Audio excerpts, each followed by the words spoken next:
இந்த மீனுக்கு இப்போ இதெல்லாம் மிக்ஸில் போட போகிற மீன் உங்களுக்கு பாருங்கள். இது இஞ்சி பூண்டு, இது வெங்காயம், தக்காளி, பச்சை மிளகாய், இது எல்லாம் ஒன்றா சேர்த்து மிக்ஸியில் அரைச்சி மீனில் பேஸ்ட்டு மாதிரி பண்ணி மீன் வறுவல் செஞ்சால் ரொம்ப நல்லாயிருக்கும். இப்போ பாருங்கள், இது இப்போ இது இல்லை, பழைய காலத்து கிட்டத்தட்ட 30 வருஷம் முன்னது செஞ்சது தான் டிஷ் தான் இதெல்லாம். இந்த பாருங்கள், இதெல்லாம் மிக்ஸ் பண்ணி வச்சு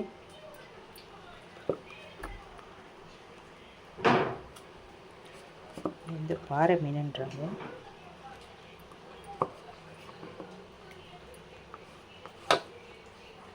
வருஷத்துக்கு அந்த காலத்துலேயே எங்கள் அம்மாவும் மாமியாரும் இந்த மாதிரி செஞ்சுருக்காங்க. இப்போ இல்லை பழக்கம்.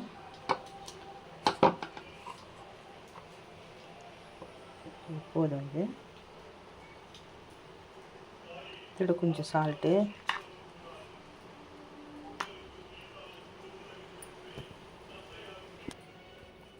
போட்டாச்சு. இப்போ நம்ம வீட்டு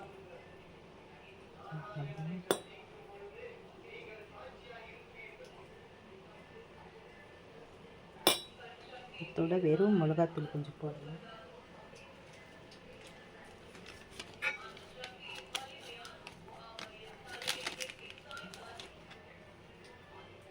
இதோட கொஞ்சம் அரிசி மாவு போடலாம்.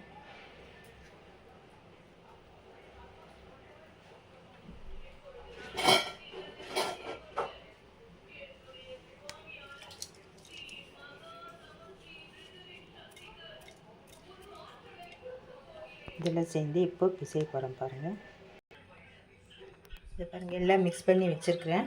இந்த ஒரு அரை மணி நேரம் ஊற வச்சுட்டு நீங்கள் வறுத்து பாருங்கள், எவ்வளோ நல்லாயிருக்கும். சாதாரண மீன் வறுக்கும்போது இருக்கிற டேஸ்ட்டை விட இது ரொம்ப நல்லாயிருக்கும். இந்த வீடியோ உங்களுக்கு பிடிச்சிருந்தால் லைக் பண்ணுங்கள், ஷேர் பண்ணுங்கள். நெக்ஸ்ட்டு ஒரு வீடியோவில் பார்க்கலாம். இது இந்த காலத்தில் திரும்ப சொல்கிறேன், எங்கள் அம்மா எங்கள் மாமியாரெல்லாம் அந்த காலத்தில் 30 வருஷத்துக்கு முன்னே செஞ்ச பழக்கம்தான் இது. இந்த வெங்காயம், இஞ்சி, பூண்டு எல்லாம் போட்டு எல்லாம் பிசைஞ்சு வச்சுடுவாங்க. ரொம்ப நல்லாயிருக்கும். அதே மாதிரி நான் இன்றைக்கி செஞ்சு காட்டுகிறேன் பாருங்கள். வணக்கம்.